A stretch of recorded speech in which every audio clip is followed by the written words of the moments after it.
은혜 받으실 하나님 말씀은 사도행전 2장 37절에서 47절까지 말씀입니다. 신약성경 189쪽입니다. 사도행전 2장 37절에서 47절까지의 말씀입니다. 자, 같이 합독하겠습니다. 시작. 저희가 이 말을 듣고 마음에 찔려 베드로와 다른 사도들에게 물어가로되 형제들아 우리가 어찌할꼬 하거늘 베드로가 가로되 너희가 회개하여 각각 예수 그리스도의 이름으로 세례를 받고 죄 사함을 얻으라. 그리하면 성령을 선물로 받으리니 이 약속은 너희와 너희 자녀와 모든 먼데 사람 곧 주 우리 하나님이 얼마든지 부르시는 자들에게 하신 것이라 하고 또 여러 말로 확증하며 권하여 가로되 너희가 이 패역한 세대에서 구원을 받으라 하니 그 말을 받는 사람들은 세례를 받으매 이 날에 제자의 수가 3,000이나 더하더라. 저희가 사도의 가르침을 받아 서로 교제하며 떡을 떼며 기도하기를 전혀 힘쓰니라. 사람마다 두려워하는데 사도들로 인하여 기사와 표적이 많이 나타나니 믿는 사람이 다 함께 있어 모든 물건을 서로 통용하고 또 재산과 소유를 팔아 각 사람의 필요를 따라 나눠주고 날마다 마음을 같이하여 성전에 모이기를 힘쓰고 집에서 떡을 떼며 기쁨과 순전한 마음으로 음식을 먹고 하나님을 찬미하며 또 온 백성에게 칭송을 받으니 주께서 구원받는 사람을 날마다 더하게 하시니라. 아멘. 할렐루야. 우리 성도님들 위해 하나님의 사랑과 은총과 희락이 가득하시기를 축원합니다. 오늘 말씀의 제목은 사도행전과 교회의 부흥입니다. 교회의 부흥. 우리 부흥의 이후에 우리가 수년 내에 부흥하게 하옵소서라는 표어를 우리 목사님께서 크게 또 영적인 각성과 더불어 말씀하셔서 저도 같이 말씀을 부흥 쪽으로 택해서 말씀을 전합니다. 성경에 보면은 부흥의 역사가 가장 많이 제대로 나온 데가 사도행전이죠. 사도행전. 사도행전이란 사도들의 행전, 즉 사도들의 행한 것을 기록한 것 이렇게 되는 거예요. 근데 원래 사도행전은 또 깊이 얘기하면 성령의 행전입니다. 성령의 행전. 즉 성령께서 사도들을 통해서 역사하신 것 이렇게 되는 거예요. 성령의 행전. 즉 성령의 행전은 곧 성령께서 하나님 나라를 만드시는 거예요. 하나님 나라를 만드시는 거예요. 그게 하나님 나라를 만드시는 것이 예루살렘부터 시작해서 사마리아와 땅끝까지 하나님 나라가 쫙 퍼져가는 게 바로 부흥입니다. 하나님 나라의 부흥, 교회의 부흥이에요.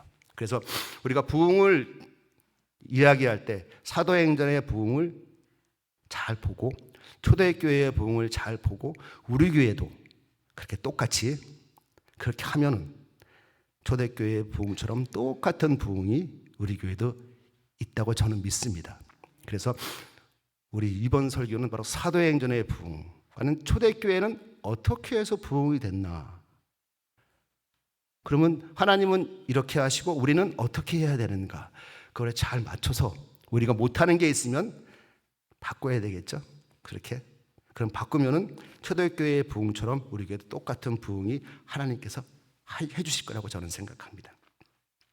그래서 오늘은 사도행전이 보여주는 교회의 참 부흥에 대해서 말씀을 드리겠습니다.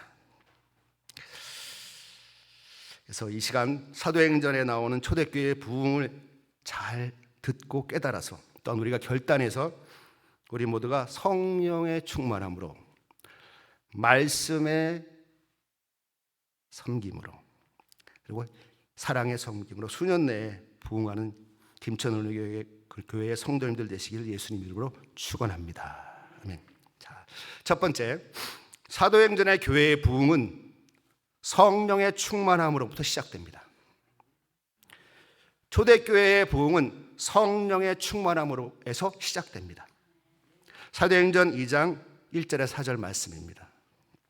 오순절 날이 이미 이름에 저희가 다 같이 한 곳에 모였더니 호련히 하늘로부터 급하고 강한 바람 같은 소리가 있어 저희 앉은 온 집에 가득하매 불의 혀같이 갈라지는 것이 저희에게 보여 각 사람 위에 임하여 있더니 저희가 다 성령의 충만함을 받고 성령이 말하게 하심을 따라 다른 방언으로 말하기를 시작하니라.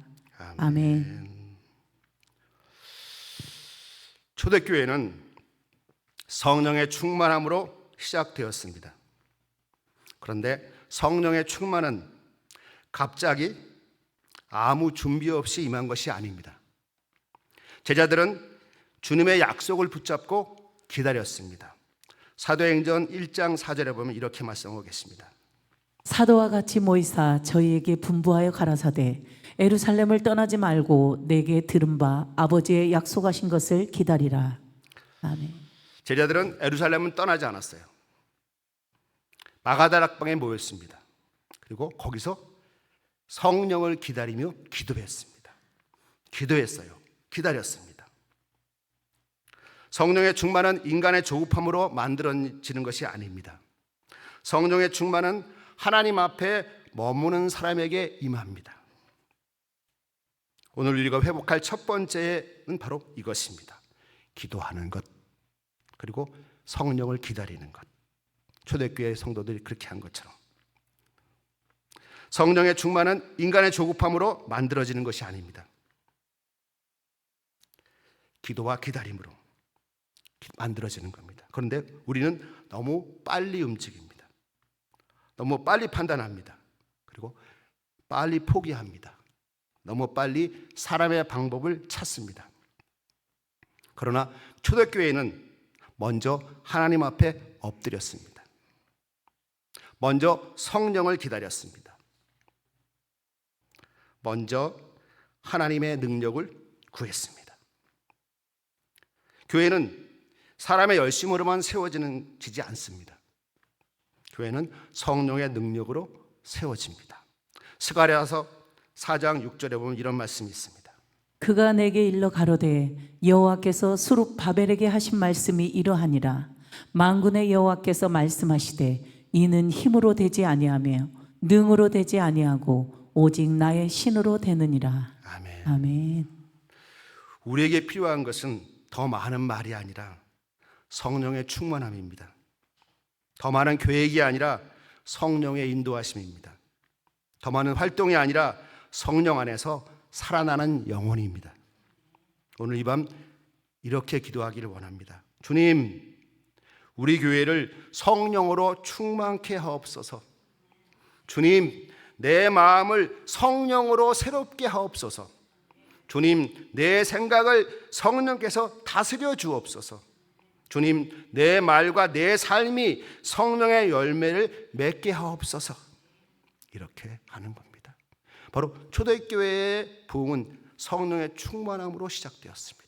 우리 교회의 부흥도 똑같이 성령의 충만함으로 시작되기를 예수님 이름으로 축원합니다.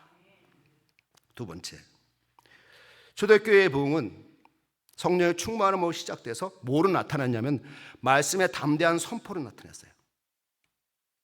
즉 성령 받으면 권능을 받는데 그 권능을 받는 것 중에 가장 큰 것이 말씀을 깨닫고 말씀을 전할 수 있는 능력을 받는 거예요. 그래서 성령 충만으로 시작된 이후에 그 말씀의 담대한 전함, 즉 말씀의 담대한 선포, 전파가 제자들로부터 많은 초대교회 교인들로 나타났어요. 성령이 임하자 제자들에게 가장 먼저 나타난 변화는 무엇입니까? 그것은 그들이 담대히 말씀을 전하기 시작했습니다. 특히 베드로를 보십시오. 베드로는 예수님을 3번이나 부인했던 사람입니다. 두려움 앞에서 무너졌던 사람입니다. 그리고 자기 목숨을 지키려고 주님은 모른다고 했던 사람입니다. 그런데 그에게 성령이 임하자 베드로가 달라졌습니다. 사도행전 2장 36절에 그는 담대하게 예수 그리스도의 죽으심과 부활을 선포하기 시작합니다. 사도행전 2장 36절 말씀입니다. 그런즉 이스라엘 온 집이 정령할지니 너희가 십자가에 못 박은 이 예수를 하나님이 주와 그리스도가 되게 하셨느니라 하니라. 아멘. 아멘. 담대하게 너희가 십자가에 못 박힌 이 예수를 하나님이 주와 그리스도가 되게 하셨느니라고 담대하게 말씀을 선포하는 걸 볼 수 있습니다. 이것이 바로 말씀의 담대한 선포입니다. 어떠한 어려움과 어떠한 역경과 어떠한 위협이 있어도 담대하게 말씀을 선포하는 것입니다. 이 담대함은 성격이 강한 것이 아닙니다. 담대함은 목소리가 큰 것도 아닙니다. 이 담대함은 하나님의 진리를 붙드는 것입니다. 말씀의 선포는 교회의 심장입니다. 말씀을 선포하는 건 교회의 심장입니다. 말씀 선포가 교회의 심장인데 이 말씀의 선포는 목사님만 하는 게 아니라는 거예요. 성도님도 하시는 거라는 거예요. 교회가 말씀을 잃으면 방향을 잃어버립니다. 교회가 복음을 잃으면 생명을 잃어버립니다. 로마서 1장 16절에 이렇게 말씀하고 계십니다. 내가 복음을 부끄러워하지 아니하노니 이 복음은 모든 믿는 자에게 구원을 주시는 하나님의 능력이 됨이라. 첫째는 유대인에게요 또한 헬라인에게로다. 아멘. 아멘. 말씀의 선포는 먼저 설교자에게 있죠. 설교자는 말씀을 바르게 배우고 바르게 해석하고 바르게 선포해야 합니다. 진리를 배우고 해석하고 선포하는 것은 설교자에게 있지만 설교자에게만 있는 것은 아닙니다. 성도들도 말씀을 선포하고 전해야 합니다. 초대교회가 그랬어요. 그렇다면 성도들은 어떻게 말씀을 선포하고 전합니까? 성도들은 강단이 아니라 바로 삶 속에서 선포하고 전하는 것입니다. 가정에서, 직장에서, 이웃에서, 삶 속에서 말과 태도와 선택으로 복음을 드러내는 겁니다. 뭐죠? 정직하게 사는 것, 친절하게 말하는 것, 약속을 지키는 것, 그리고 삶 속에서 분노보다 온유를 선택하는 것, 그리고 이익보다 진실을 선택하는 것, 그리고 미움보다 용서를 선택하는 것. 이것이 성도의 삶으로 전하는 말씀입니다. 성도의 삶으로 전하는 말씀 전파입니다. 마태복음 5장 16절에 이렇게 말씀하고 계십니다. 이같이 너희 빛을 사람 앞에 비치게 하여 저희로 너희 착한 행실을 보고 하늘에 계신 너희 아버지께 영광을 돌리게 하라. 아멘. 너희로 너희 착한 행실을 보고 하늘에 계신 너희 아버지께 영광을 돌리게 하라. 성도님들, 우리의 삶은 누군가가 읽고 있는 한 권의 성경일 수 있어요. 우리의 삶의 모양이 옆에 사람이 보고 있는 한 권의 성경일 수 있어요. 우리를 통해 하나님을 보니까. 이해하시겠어요? 우리의 삶의 모습이 누군가가 읽고 있는 한 권의 성경일 수 있어요. 직접 읽는 게 아니라 우리를 보고 읽는 거죠, 성경을. 우리의 말은 누군가에게 복음의 향기가 될 수도 있고 상처가 될 수도 있습니다. 그러므로 우리는 우리 스스로에게 이렇게 물어야 합니다. 내 삶은 예수님을 보여주고 있는가? 내 말은 복음을 부끄럽게 하는가? 복음을 빛나게 하는가? 나는 진리를 알고만 있는 사람인가? 아니면 진리를 살아내는 사람인가? 교회의 부흥은 강단에서만 일어나지 않습니다. 성도의 일상에서도 일어납니다. 성도의 진실한 삶에서도 일어납니다. 그래서 초대교회의 부흥의 두 번째는 성령으로 시작되지만 그 나타남은 말씀의 담대한 선포. 사도들은 말씀을 담대한 선포하고 성도들은 그걸 받아서 삶 속에서 그 말씀을 전하는 거죠. 삶으로. 그것이 초대교회였습니다. 세 번째 마지막으로 초대교회의 부흥은 바로 성도들의 사랑으로 열매 맺습니다.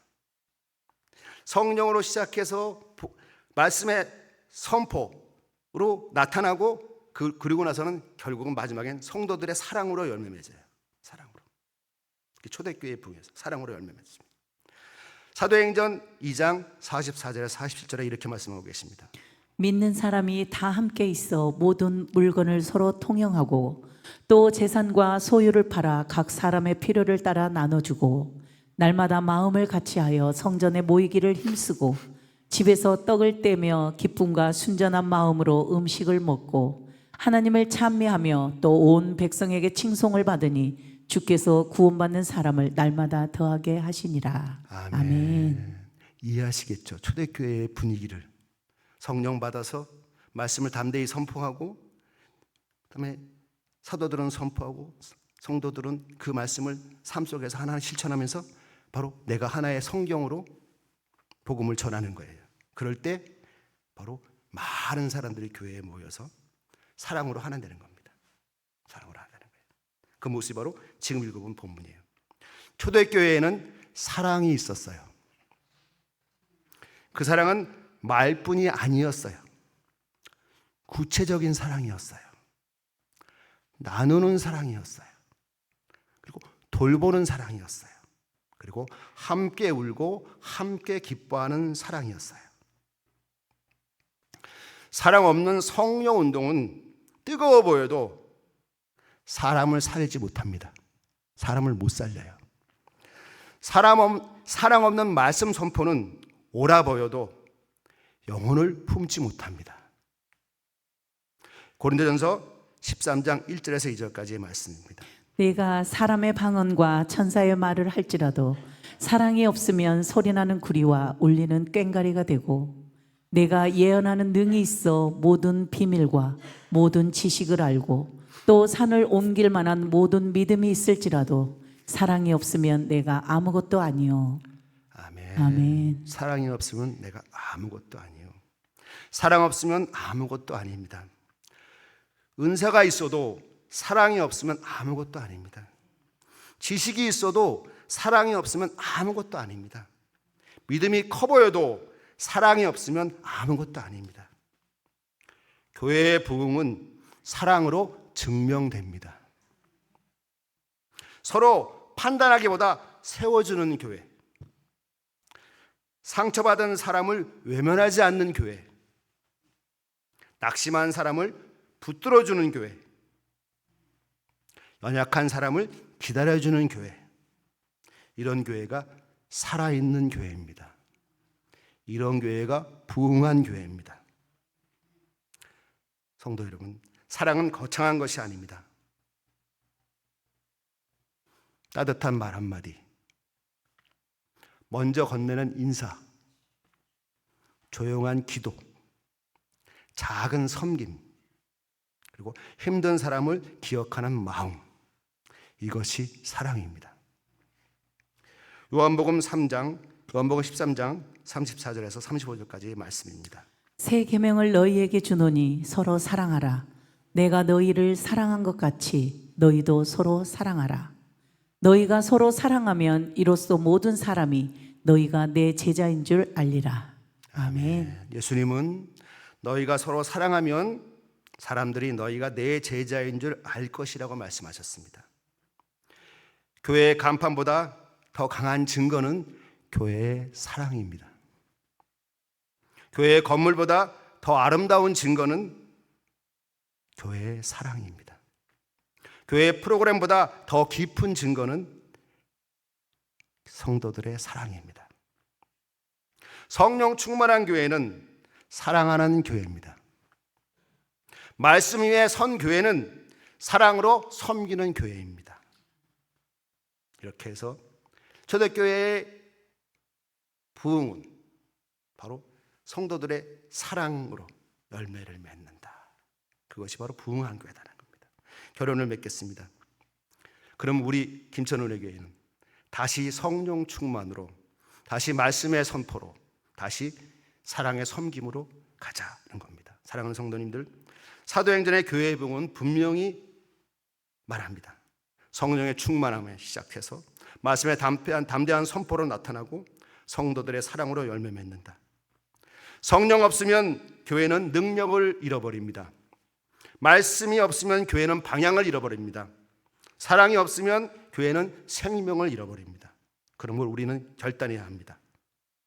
먼저 기도합시다. 하나님께 간절히 기도합시다. 그리고 성령 충만을 구합시다. 기다림으로 성령 충만을 기다립시다. 하나님 앞에 머물며 기다립시다. 다시 말씀 앞에 섭시다. 그리고 복음을 부끄러워하지 맙시다. 세상에서 내가 그리스도임을 부끄러워하는 것이 아니라 그리스도임을 나타냅시다. 강단에서는 말씀으로, 삶에서는 진실함으로 복음을 드러냅시다. 그리고 사랑합시다. 가까운 사람부터 사랑합시다. 남편부터 사랑, 아내부터 사랑, 가족부터 사랑. 교회 안의 지체들을 돌아봅시다. 내게 상처를 준 사람까지도 기도합시다. 나를 필요로 하는 사람에게 작은 사랑을 흘려보냅시다. 아멘. 초대교회의 부흥은 과거의 이야기만 아닙니다. 오늘 우리 교회에도 다시 일어날 수 있는 하나님의 역사입니다. 주님은 지금도 성령으로 충만한 사람을 찾으십니다. 말씀 앞에 순종하는 사람을 찾으십니다. 사랑으로 섬기는 사람을 찾으십니다. 오늘 저와 우리 성도님들이 바로 그 사람, 성령으로 충만한 사람, 말씀에 순종하는 사람, 사랑으로 섬기는 사람이 되기를 예수님 이름으로 축원합니다. 아멘. 우리 김천원의 교회가 이런 교회가 되기를 축원합니다. 성령으로 충만한 교회. 아멘 하세요. 아멘. 성령으로 충만한 교회. 아멘. 말씀을 담대히 전하는 교회. 아멘. 사랑으로 세상을 품는 교회. 아멘. 아멘. 이런 우리 교회를 통하여 주께서 구원받는 사람을 날마다 더하게 하실 줄을 아멘. 믿습니다. 아멘. 말씀 마쳤습니다. 네. 자, 기도의 제목 3개 올려주십시오. 주님 하면 그 다음 거 해주세요. 자, 첫 번째, 주님. 성령으로 충만케 하소서. 아멘. 주님. 말씀을 강단과 삶에서 선포하게 하소서. 주님. 사랑으로 섬기게 하소서. 아멘. 아멘. 이게 우리가 기도할 때 중언부언 하잖아요. 이건 중언부언이 아니에요. 딴 말하고 그냥 아니라 똑같은 걸 계속 하셔도 돼요. 저 1번, 2번 그냥 그대로 하셔도 됩니다. 기도니까. 169장 찬양하신 이후에 기도의 제목을 보고 간절한 마음으로 보면서 마음을 담아 기도하겠습니다.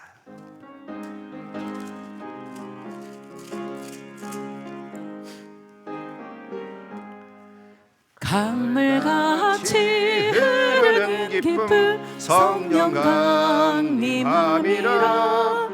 정결한 맘 영원하도록 주의 거처 되겠네. 주님 주시는 참된 평화가 내 맘속에 넘치네. 주의 말씀에 거센 풍랑도 잠잠하게 되도다. 나의 생명 소생케 됨은 성령이 마심이라. 모든 의심 슬픔 사라져 주의 평강 넘치네. 주님 주시는 참된 평화가 내 맘속에 넘치네. 주의 말씀에 거센 풍랑도 잠잠하게 되도다. 하늘에서 담비 내리고 햇빛 찬란함같이 우리 마음에 성령이 많이 주님 보내심이라. 주님 주시는 참된 평화가 내 맘속에 넘치네. 주의 말씀에 거센 풍랑도 잠잠하게 되도다. 생명실에 넘쳐 흘러서 마른 광야 적시니 의의 열매 무르익어서 주수를 기하네. 주님 주시는 참된 평화가 내 맘속에 넘치네. 주의 말씀에 거센 풍랑도 잠잠하게 되도다. 놀라우신 주의 은혜로 주의 낯을 보겠네. 평화로운 안식처에서 영원토록 쉬겠네. 아멘. 주님 주시는 참된 평화가 내 맘속에 넘치네. 주의 말씀에 거센 풍랑도 주님 주시는 참된 평화가 잠잠하게 되도다. 주님 주시는 참된 평화가 내 맘속에 넘치네. 주의 말씀에 거센 풍랑도 잠잠하게 되도다. 아멘. 기도의 제목을 보시면서 주여 일창하시고 주님 앞에 기도하겠습니다. 다 같이 주여 할렐루야. 주님 감사합니다. 오늘 이 시간을 통하여 초대교회 사도행전의 그 해붕에 대해서 보았습니다. 주님 성령으로 하나님, 충만케 하여 참으로 주옵소서. 주님, 내 안에 식어버린 초대교회 기도의 불을 놀라운 다시 부흥이 살려 주옵소서. 하나님 아버지 성령 사람의 생각이 충만으로 아니라 하나님 성령의 또한 인도하심에 말씀을 민감하게 하여 주옵소서. 강단과 우리 삶에서 교회가 선포함으로 프로그램이 아니라 아버지며 성령의 또한 능력으로 모든 움직이게 하여 성도들이 주옵소서. 사랑으로 주님, 섬김으로 말씀을 아버지며 강단과 초대교회가 삶에서 아버지 선포하게 날마다 하옵소서. 부흥하고 아버지며 말씀을 듣고 성장했던 끝나는 것처럼 삶이 아니라 하나님 아버지 우리 순종하는 은혜교회를 삶이 축복하여 되게 해 주시고 주옵소서. 아버지 우리 두려움과 은혜교회가 타협을 정말로 내려놓고 주여 초대교회로 진리를 돌아가서 선택하는 용기를 아버지